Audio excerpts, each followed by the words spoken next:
याचा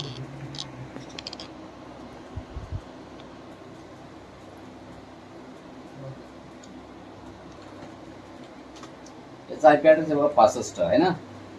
बघा मी इथून पिंग करतो 192.168.1.1. बघा समोरचं कम्प्युटर तुम्हाला रिप्लायच करत नाही.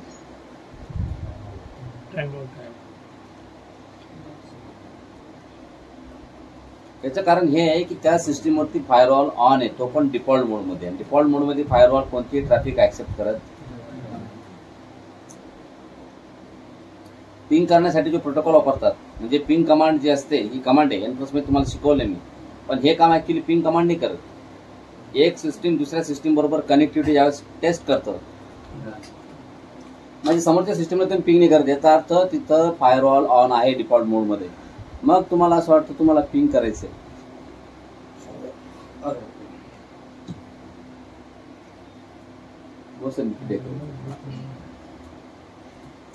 तर आता आपल्याला फायरवॉल कॉन्फिगर करावं लागेल. चला तर फायरवॉल कॉन्फिगर करूयात आपण. आता बघा फायरवॉल कॉन्फिगरेशन हा मोठा कन्सेप्ट आहे खूप. पण आता होस्ट फायरवॉल आहे. मग आपण कंट्रोल पॅनलमध्ये जाणार. कंट्रोल पॅनलमध्ये गेल्यानंतर विंडोज फायरवॉल. आता काय असतं बघा, मी तुम्हाला थोड्या पूर्वी सांगितलं पिंग कमांडनं आपण ऍप्लिकेशन और feature through the Windows firewall. Windows फायरवॉलच्या थ्रू तुम्हाला एखादं ऍप्लिकेशन किंवा एखादी सर्व्हिस जर फीचर जर अलाउ करायचं असेल तर अलाउ करा. Click care. मग काय अलाउ करायचं तुम्हाला, तर बाय डिफॉल्ट बघा फाईल अँड प्रिंटर शेअरिंग जे आहे ते अलाउ नाही इथे आहे का. मग file and printer sharing allow करा. मग याच्यामध्ये फक्त पिंगच नाही, मग नेटवर्कमध्ये तुम्ही एकमेकाला ऍक्सेसही करू शकता. यूएनसी पाथ देतो ना आपण डबल बॅकस्लॅश आणि समोरचा कम्प्युटर ऍक्सेस करतो, ते ऍक्सेसही करू शकतो. ओके झालं. आता फायरवॉल ऑफ आहे का, हे ग्रीन आहे म्हणजे फायरवॉल ऑन. आणि बघा फायरवॉल ऑन असताना समोरचा कम्प्युटर तुम्हाला ऍक्सेस करेल बघा, म्हणजे समोरचा कम्प्युटर तुम्हाला पिंग करेल. चालू थोड्या वेळापूर्वी पिंग बंद होतं, पिंग होत नव्हतं कम्प्युटर. आता कनेक्ट झालं की नाही बरोबर, कनेक्टिव्हिटी आली की नाही बरोबर. आता एवढंच नाही, तुम्ही त्याला ऍक्सेस करू शकता बघा. Double backslash 192.168.1.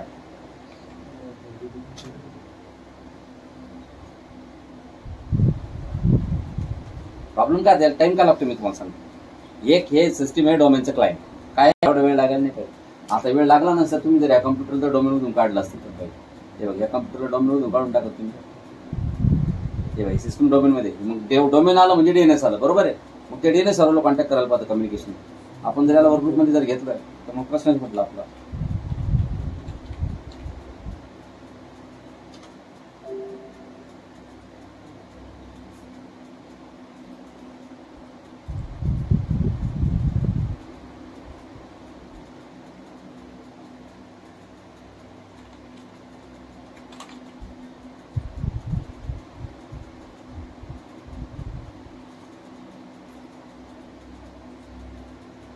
हा सगळा प्रश्न इथे असतो. आहे काय डीएनएस आयपी, या डीएनएस आयपी मोठा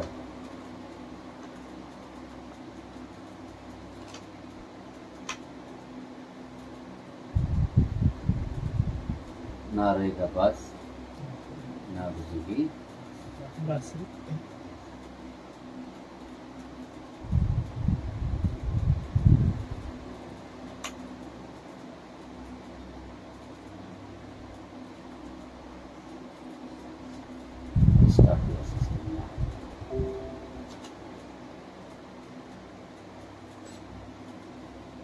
आणि 192.168.1.32 है ना.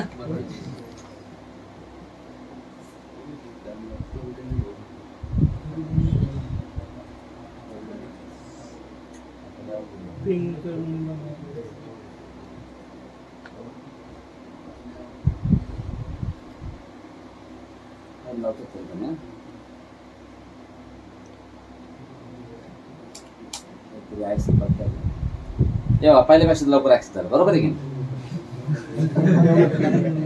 डेफिनेटली ना, पहिले खूप लेट ऍक्सेस झालं ना.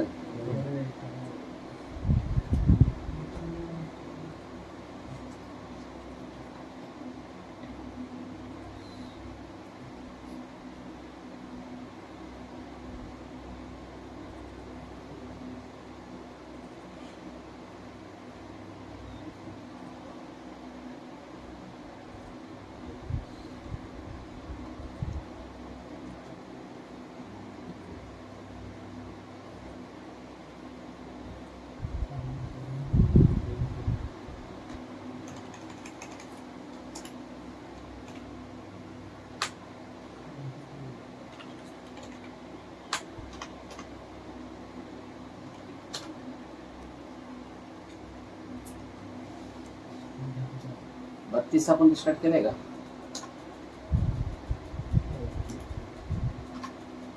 ठीक आहे. तर बघा हे कम्प्युटर एकमेकाला आता ऍक्सेस करतं. ऍक्सेस पण होतं नाही का? आता मी जर 32 जर ऍक्सेस जर करतोय तर याचा अर्थ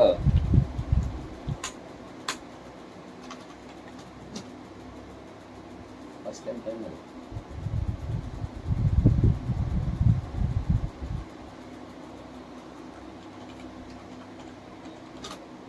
बरोबर झाला ऍक्सेस, राईट. तिथं फोल्डर सुद्धा शेअर नाही असं. तर आपण समोरचं कम्प्युटर ऍक्सेस केलं. आता बघा तुम्हाला काय वाटतं, ऍक्सेस झालं, पण मला आता असं काय करायचंय की क्लायंट 32 जे आहे ना ते ऍक्सेस झालं पाहिजे पण पिंग नाही झालं पाहिजे. पण असं होईल का? तुम्हाला सगळ्यांना माहिती आहे ही गोष्ट, तुम्ही बघितलेली की जर समजा मी समोरच्या कम्प्युटरला पिंग करतोय, बरोबर आहे,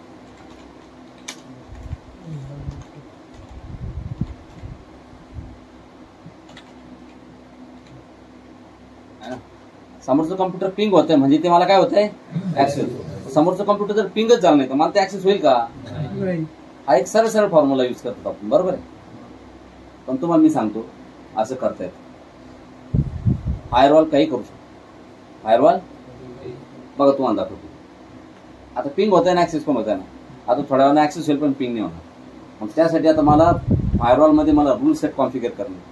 पण त्यासाठी मला आता हा विंडोज फायरवॉल नाही चालणार, म्हणजे मला हे इथं नाही चालणार. जस्ट लाईक दिस वन. इथून नाही मला आता, म्हणजे इथून हे चेंज अलाउ अन ॲप और फीचर थ्रू विंडोज फायरवॉल ही सेटिंग करून चालणार नाही. इथं असं कोणत्या ऑप्शन नाही बघा तुम्हाला, फक्त ICMP वगैरे डिनाय करायचं आणि ऍक्सेस अलाउ करायचं. मग आता याला काय करा, ऍडव्हान्स फायरवॉल मध्ये जायचं आपल्याला. कशामध्ये? WFAS. तर WFAS जायचे आपल्याला. WFAS मध्ये कसं जातात बघा, Windows firewall with advanced security. तिथं जाण्याची 2 पद्धती आहे. इथे एक तर सगळ्यात पहिले फायरवॉल मेनू मध्ये तुम्ही इथं आले, इथं बघा ऍडव्हान्स सेटिंग्स आहे का. या ऍडव्हान्स सेटिंग्स वरती क्लिक जर केलं तर वेगळी कन्सोल ओपन होऊन जाते. आणि बघा Windows firewall with advanced security WFAS. याच्यामध्ये इनबाउंड रूल म्हणजे आतमध्ये येणारे ट्रॅफिक त्याच्यासाठी रूल आणि बाहेर जाणारे ट्रॅफिक त्याच्यासाठी रूल. इनबाउंड रूल्स आणि आउटबाउंड रूल्स असे 2 टाईपचे रूल्स तुम्हाला दिसते. तर इथूनही तुम्ही जाऊ शकता तिथे, किंवा मग तिथे जाण्याची अजून एक पद्धती तुम्हाला कंट्रोल पॅनलमध्ये ऍडमिनिस्ट्रेटिव्ह टूल्स आणि ऍडमिनिस्ट्रेटिव्ह टूल्समध्ये Windows firewall with advanced security WFAS आहे का. इथूनही तुम्हाला डायरेक्ट कन्सोल अवेलेबल आहे. तुम्ही या कन्सोलच्या थ्रू तुम्ही डायरेक्टली ओपन करू शकता. मग इथं तुम्ही जर इनबाउंड रूलमध्ये जर आलात तर इनबाउंड रूलमध्ये आल्यानंतर इथं तुम्ही रूल फिल्टर करू शकता. बघा filter by profile, filter by state आणि फिल्टर बाय ग्रुप. तर आपल्याला फाईल अँड प्रिंटर शेअरिंगचे रूल बघायचे आहेत. तर फिल्टर करा filter by using file and printer sharing आहे का. त्याचं म्हणणं फाईल अँड प्रिंटर शेअरिंगचे एवढे रूल आहे. पण आपल्याला ना हे डिसेबल रूल काही कामाचे नाही. हे दिसत तुम्हाला हे डिसेबल वाले डोमेनचे. आपण सध्या पब्लिक प्रोफाईलमध्ये, बरोबर. मग आपल्याला filter by state, filter by enable, बघा फक्त इनेबलच दाखवलं त्यांना. इनेबल म्हणजे जे रूल चालू आहे सध्या तेच हे दाखवले त्यांना. आता त्याच्यामध्ये बघा तुम्हाला सांगतो मी, याच्यामध्ये तुम्हाला दिसतंय फाईल अँड प्रिंटर शेअरिंगसाठी एवढेच रूल्स आहे. मग तुम्हाला जर पिंग बंद करायचे, काय पिंग जर बंद करायचे, हे 2 रूल आहे बघा. ICMP व्हर्जन 4 म्हणजे TCP/IP व्हर्जन 4 आणि TCP/IP व्हर्जन 6 दोघांचं पण पिंग बंद करून टाकू आपण. काय करायचं, या दोघांना या 2 रूलला सिलेक्ट करायचं, राईट क्लिक करायचं आणि याला म्हणायचं डिसेबल रूल. बघा ते 2 रूल डिसेबल झाले. आपण लागल्यास ऑल शो ऑल केलं तरी तुम्हाला दिसेल. तर आपण एक काम करू शकतो, लागल्यास ग्रुप स्टेट इनेबल्ड वाले रूल पहिले बघू.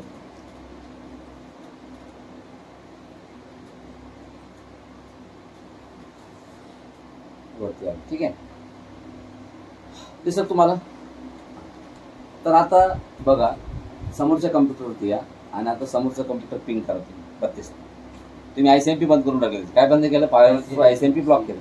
ICMP ब्लॉक केलं का लगेच ते बघा तुम्हाला रिप्लाय नाही जाणार. तुम्ही -T लावा लागेल. बघा झालं, लगेच बंद झालं. पिंग वगैरे लगेच बंद.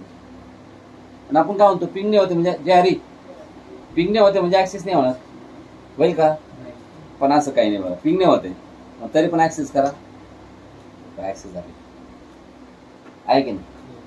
आता बघा पिंग चालू करू ऍक्सेस बंद करू असंही करतो. फायरवॉलच्या थ्रू तुम्ही कसंही करू शकता. ट्रॅफिक कशी पण तुम्ही ब्लॉक आणि अलाउ करू शकता. हे बघा समोरचं कम्प्युटर जातो मी आता पिंग तर बंद केलं ना आपण.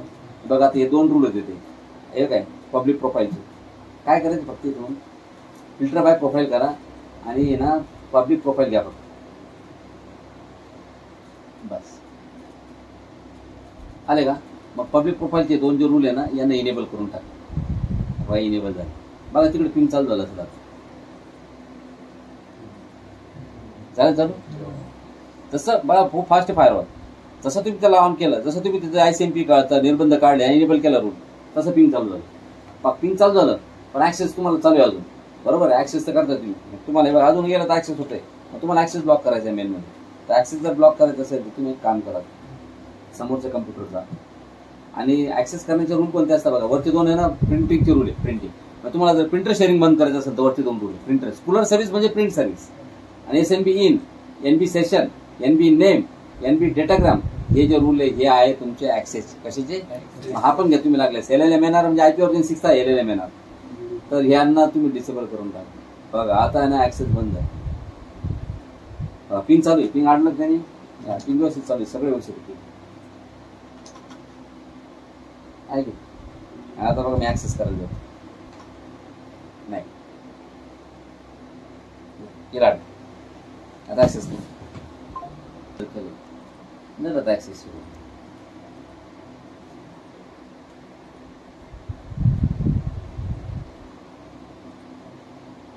ते अजून पाठीमागचं फेज करतंय ना त्यामुळं.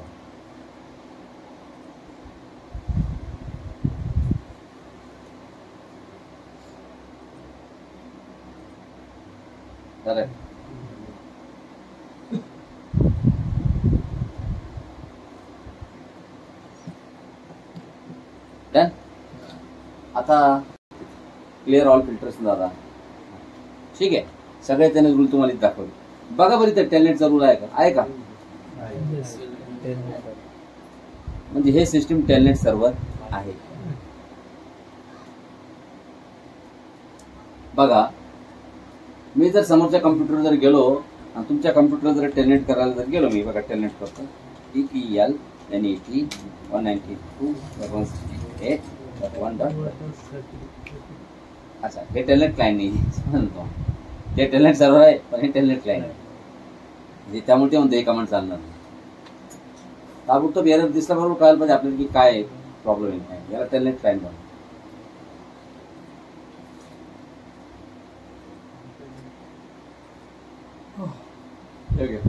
हा स्वतः टेलनेट सर्व्हर आहे पण टेलनेट क्लायंट नाही. याला टेलनेट सर्व्हर काढू आपण. टेलनेट क्लायंट अरे बनला का. क्लायंटच बनवत आहेत त्याला. सर्व्हर काढलं ना आपण. सर्व्हर काढलं पण टेलनेट क्लायंट नाही. टेलनेट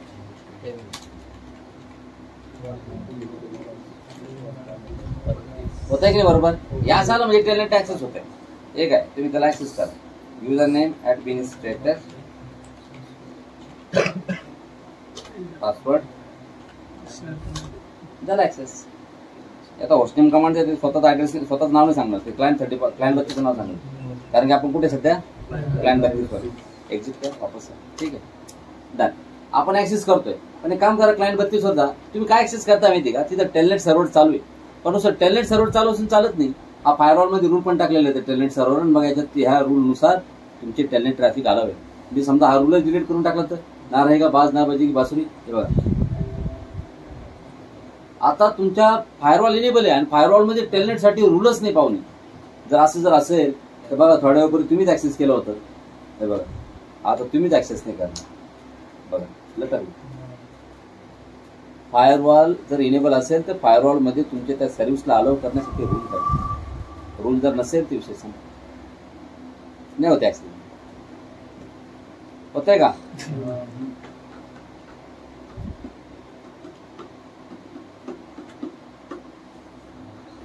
कुठ नॉट होऊ नये.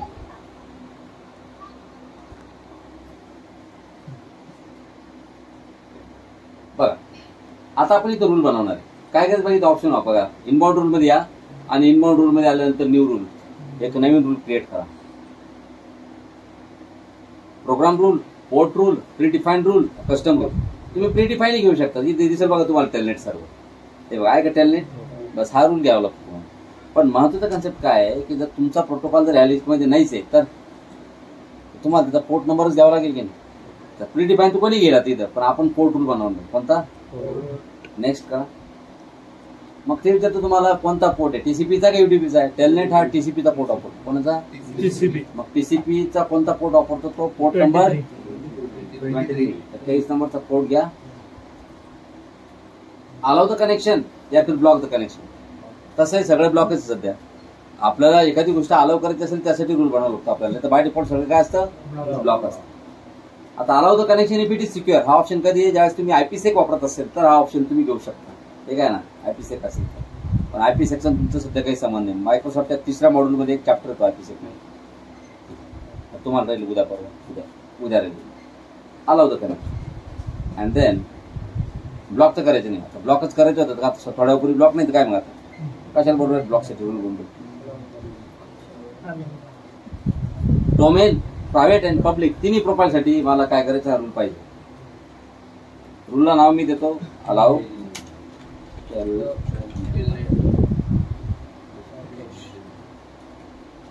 बघा तुम्ही रूल बनवला अलाउ टेलनेट राईट. आणि तुम्हीच बघा आता थोड्या वेळापूर्वी तुम्ही त्याला कनेक्ट झालते का? आता कनेक्ट झाले की नाही?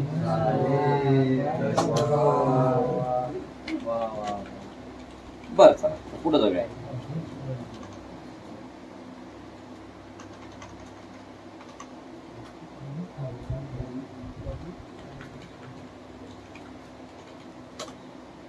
मग तिथं काय करावं लागतं? एंटर मारलं लागतं युजर नेम दिल्यावर. मी ते टॅब मारला कुठे गेलं तुम्ही? ठीक आहे, एग्जिट करू पुन्हा. कनेक्ट झालं बरोबर. आता आपण एक काम करू, त्याच्यामध्ये अजून एक कन्सेप्ट आहे. हा रूल तर आपण बनवला आहे अलाउड टेलनेटचा. तर हा जर डिसेबल केला की टेलनेट काय म्हणजे ब्लॉक होऊन जाईल. डिसेबल करा किंवा डिलीट करा रूल तर ब्लॉक होऊन जाईल. आपण आता या रूलच्या ह्या रूल ओपन करू एकदा. आपण डबल क्लिक करा. या रूलच्या प्रॉपर्टीजमध्ये भरपूर सारे ऑप्शन आहेत ते बघू आपण. आता याच्यामध्ये सगळ्यात महत्वाचा कन्सेप्ट काय आहे? Allow and program and services आहे. ऑल प्रोग्राम दिले आपण. याच्यामध्ये तुम्हाला फक्त स्पेसिफिकच जर आता याच्यामध्ये सब प्रोग्राम असेल तर आपण त्याला केला असतं. याच्यामध्ये काय सब प्रोग्राम नाही. हा इथं बघा रिमोट कम्प्युटर्स नावाचा ऑप्शन आहे. ऑथराइज कम्प्युटर्स याला पण तुम्हाला आयपीसेकच लागतं. हा ऑप्शन तुम्ही कधी घेऊ शकता? ज्यावेळेस तुमचं कनेक्शन जर सिक्युअर असेल. म्हणजे ऑप्शन हा रिमोट कम्प्युटरला ऑप्शन कधी चालेल? ज्यावेळेस तुम्ही हा ऑप्शन घ्यायला असेल allow the connection if it is secure तरच. नाही तर या ऑप्शनला ते सगळे ऑप्शन चालत नाही. आपल्याला काय करायचं फक्त त्याच्यामध्ये स्कोप हा ऑप्शन बघायचा बस. स्कोप म्हणजे बाय डिफॉल्ट रिमोट ऍड्रेसेस एनी म्हणजे दुसऱ्या कम्प्युटरवरून ह्या लोकल कम्प्युटरला तुम्ही कोणत्या ऍड्रेसहून कनेक्ट होऊ शकता. कोणत्याही. पण मी जर इथं जर दिलं की only selected IP addresses will be allowed add कर 190.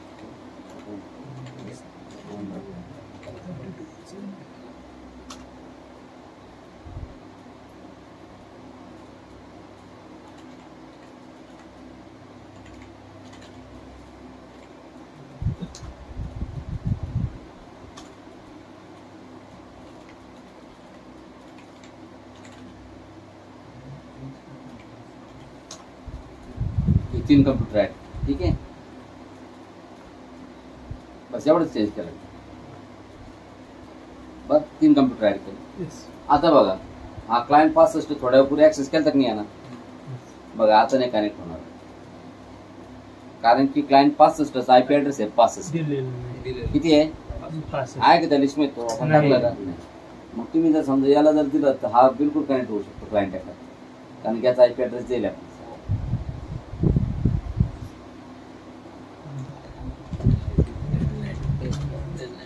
का येतं त्याच्या. आता बघा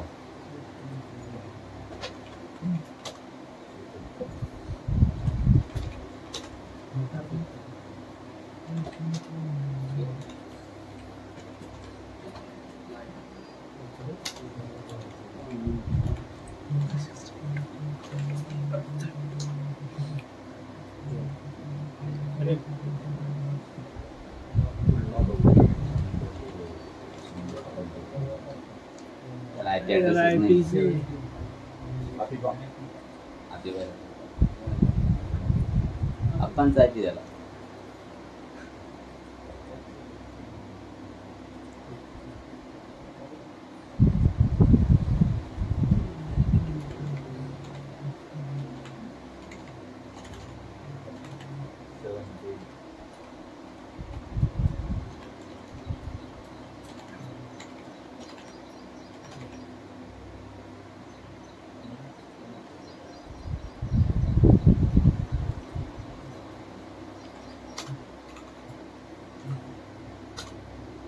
झालं की नाही?